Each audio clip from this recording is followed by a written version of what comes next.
So hello students, hope सभी लोग अच्छे होंगे।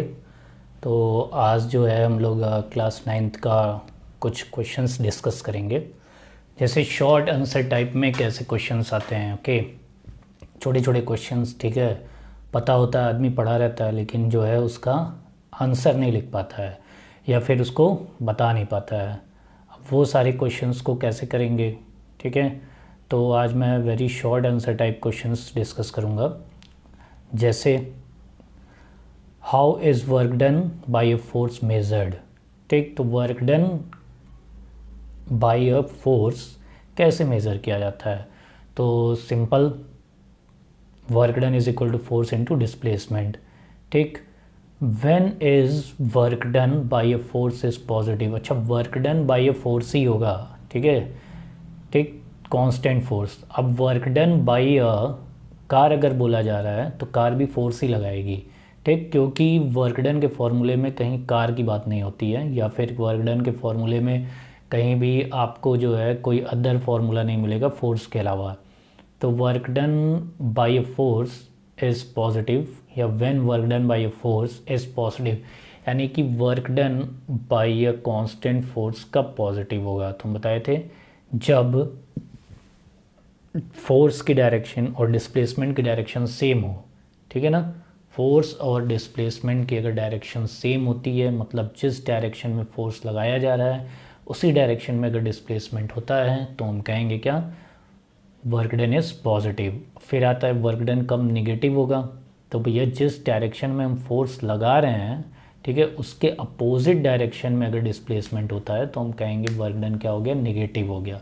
या फिर ये भी हम कह सकते हैं mathematically, when the angle between force and displacement is zero, ठीक है। फोर्स और डिस्प्लेसमेंट के बीच में जब एंगल अगर ज़ीरो होता है तो वर्क डन क्या हो जाएगा, पॉजिटिव, क्योंकि कॉस 0 डिग्री क्या होता है, पॉजिटिव होता है।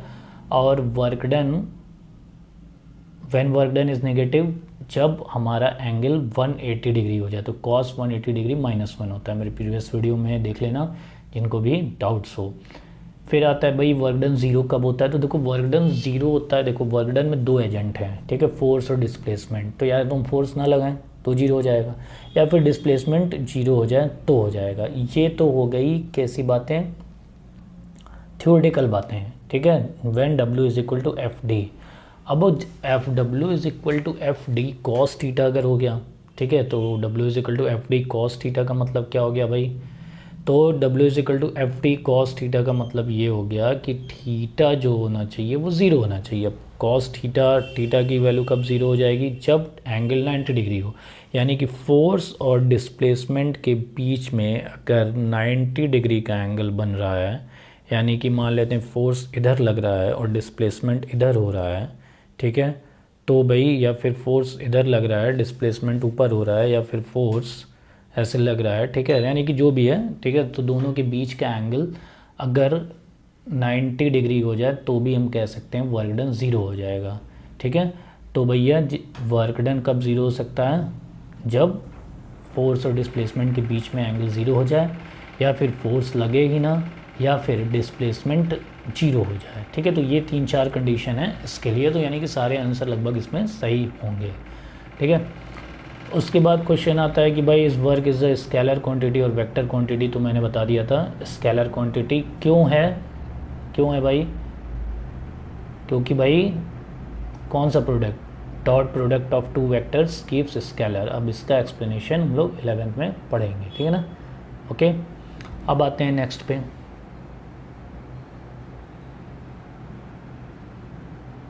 ओके, अब आते हैं हम लोग नेक्स्ट पे, ठीक है। तो नेक्स्ट पे क्या है भाई, नेक्स्ट है हमारा क्वेश्चन, अब energy, what are the units of energy and work done. तो भैया दोनों की एनर्जी, दोनों की यूनिट क्या होती है, सेम होती है, ठीक है ना। तो दोनों की यूनिट क्या होती है, सेम होती है। वर्क की यूनिट भी क्या होती है तुम्हारी, जूल, और एनर्जी की भी जूल होती है, ठीक है ना। अब आते हैं हम लोग नेक्स्ट, तो what are the two types of mechanical energy. Mechanical energy के दो टाइप्स कौन से हैं, तो हम बताए थे electrical energy and potential energy, both are the types of mechanical energy, ठीक है ना। अब आते हैं कि भैया कौन सी जो है जैसे कुछ क्वेश्चन लेते हैं। अच्छा, एक क्वेश्चन है, ऐसे ही बुक है मेरे पास, उसमें देख रहा हूँ। ठीक है, तो उसमें एक क्वेश्चन है, what is the origin of the word kinetic. तो काइनेटिक जितना भी देखो, मैक्सिमम फिजिक्स में जितने भी वर्ड आए हैं ना, वो आते हैं ग्रीक वर्ड से। तो ग्रीक वर्ड जो है काइनेटिकोस, KINETKOS, ठीक है, इसका मतलब होता है मोशन। ठीक है ना, तो मोशन है इसका मतलब। ठीक है, तो ये वहीं से आया है ग्रीक वर्ड से। ठीक है। अच्छा, वर्क डन कब जो है work done by a gravity negative हो जाए। अब देखो यहाँ पे work done by a gravity बोला गया, तो यानी ग्रेविटी की तरफ फोर्स लगा रही है नीचे की ओर। तो भैया कब हो जाएगा, जब फोर्स और डिस्प्लेसमेंट के बीच का एंगल 180 डिग्री हो जाए। यानी फोर्स इधर लगा रहा है और हम जा ऊपर रहे हैं। तो ये कब हो सकता है, जब हम बॉल को ऊपर फेंकें। जब बॉल को ऊपर फेंकेंगे तो भैया ग्रेविटी किधर फोर्स लगाएगी, नीचे की ओर, और डिस्प्लेसमेंट किधर होगा, ऊपर की ओर। The angle between force and displacement is 180 degree and the value of cos 180 degree is -1। तो ये क्या हो जाएगा बच्चों, ज़ीरो नहीं, सॉरी, नेगेटिव, -1। ठीक है ना। अब आते हैं हम लोग भाई, अच्छा, काइनेटिक एनर्जी और पोटेंशियल एनर्जी हम लोग दोनों पढ़ लिए थे। ठीक, अब मान लेते हैं इसमें एक क्वेश्चन है, name the type of energy possessed by stretch the rubber band. अब रबड़ बैंड को हम खींच रहे हैं, ठीक है, तो उसमें कौन सी एनर्जी आएगी, पोटेंशियल एनर्जी। ठीक है, हम बताए थे पोटेंशियल एनर्जी 2 टाइप्स की होती है। कौन कौन सी भाई, एक होती है तुम्हारी ग्रेविटेशनल पोटेंशियल एनर्जी और एक इलास्टिक पोटेंशियल एनर्जी। तो ग्रेविटेशनल पोटेंशियल एनर्जी क्या है, हम अर्थ से कितना वर्क डन कर रहे हैं किसी ऑब्जेक्ट को ऊपर की ओर ले जाने के लिए। ठीक है, और इलास्टिक पोटेंशियल एनर्जी क्या है कि भाई इसके शेप को चेंज करें, यानी इलास्टिक पकड़ के खींच रहे हैं, दबा रहे हैं। ठीक है, तो वो दोनों क्या हो जाएगा, इलास्टिक पोटेंशियल एनर्जी। ठीक है, तो ये 2 टाइप्स की एनर्जी होती है, एक शेप की वजह से और एक पोजीशन की। तो इसमें आएगी कौन सी एनर्जी, पोटेंशियल एनर्जी। ठीक है। अच्छा, cell converts one form of energy to another, name 2 form. Cell क्या करता है भाई, कौन सी एनर्जी किस में बदलता है, तो केमिकल एनर्जी को किस में बदलता है, इलेक्ट्रिकल एनर्जी में। ठीक है ना। अच्छा, name a machine that transfer muscular energy into a mechanical work. तो भैया मस्कुलर एनर्जी को हम मैकेनिकल वर्क में किस इंस्ट्रूमेंट नहीं कह सकते, किस ऑब्जेक्ट कह सकते हैं। ठीक है, तो भैया ये हो जाएगा हमारा क्या, कौन सी किस ऑब्जेक्ट की वजह से, तो साइकिलिंग से भी। साइकिलिंग में हमारा मस्कुलर एनर्जी, यानी कि हम पैरों से जो है साइकिल चलाते हैं, और वो हमारा बदल जाता है किसमें, मैकेनिकल एनर्जी में। ठीक है ना। तो नेक्स्ट क्वेश्चन है, is gravitational potential energy of an object is path dependent. ठीक है, जो ग्रेविटेशनल पोटेंशियल एनर्जी है क्या वो पाथ पे डिपेंड, ये बड़ा ही इंपॉर्टेंट क्वेश्चन है कि भैया क्या ये पाथ पे डिपेंड है। मतलब कि ये कि एक ऑब्जेक्ट को हम ऐसे ले जा रहे हैं, ये बहुत इंपॉर्टेंट है, ध्यान से सुनना। एक ऑब्जेक्ट को हम ऐसे ले गए, मान लेते हैं ये अर्थ है, तो अर्थ के हाइट से हम इसको ले गए 10 मीटर तक, ठीक है ना, या h मीटर तक।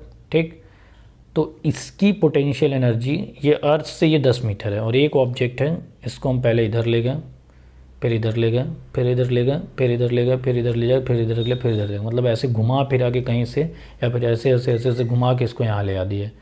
तो क्या ये पाथ डिपेंडेंट होगी, मतलब ये अर्थ से दोनों ही 10 मीटर पे हैं या 10 फीट पे हैं, जो भी है 10 मीटर पे ये मान लेते हैं। तो क्या दोनों की पोटेंशियल एनर्जी सेम होगी, एक को हम ऐसे ले गए और एक को ऐसे घुमा के ले गए। तो इसका आंसर होगा यस। तो यानी कि ग्रेविटेशनल पोटेंशियल एनर्जी पाथ पे डिपेंड नहीं करती है। तो क्लियर हो गया। ठीक, अब उसके बाद आता है what measure the speed at which work is done. ठीक है, तो इसका मतलब ये हो गया कौन सा, कितना तेज़ हम काम कर रहे हैं, ठीक है, कितने कम टाइम में, ये कौन सी यूनिट को डिफाइन करता है, ये डिफाइन करता है पावर को। ठीक है ना। ओके, अब हम कहें कि पावर को हम और कौन सा नाम दे सकते हैं, तो हम पावर को एक्टिविटी भी बोल सकते हैं। ठीक है ना। अच्छा, what is the cause of kinetic energy processed bye a body. Kinetic energy का वो कौन सा कॉज है, ठीक है, जिसके थ्रू हम कह सकते हैं कि इसके अंदर काइनेटिक एनर्जी है। तो वो कौन सा कॉज है, मोशन। ठीक है, मोशन के थ्रू हम कह सकते हैं। अच्छा, एक क्वेश्चन है,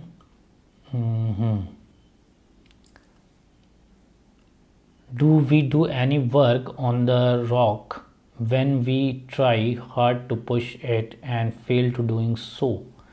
मतलब ये कि भाई अगर हम किसी पत्थर पे या रॉक पे, ठीक है, फोर्स लगा रहे हैं और हम उस पत्थर का कुछ नहीं उखाड़ पाए, मतलब कि उसको हम तोड़ भी नहीं पाए और उसको हम हिला भी नहीं पाए, ठीक है, तो क्या हमने वर्क किया इन टर्म ऑफ साइंस? तो नहीं, कोई वर्क नहीं हुआ, क्योंकि फोर्स हम भले लगा रहे हैं बट डिस्प्लेसमेंट इज़ ज़ीरो। तो the displacement is zero then work done is zero. ठीक, अब हम ये कह रहे हैं कि भाई मान लो हम दिन भर बुक पढ़े, ठीक है, तो क्या हमने कोई वर्क डन किया? नहीं किया, ठीक है। जनरली भाषा में हो सकता है हम किए हों, ठीक है, बट कोई वर्क डन नहीं हुआ, ठीक है।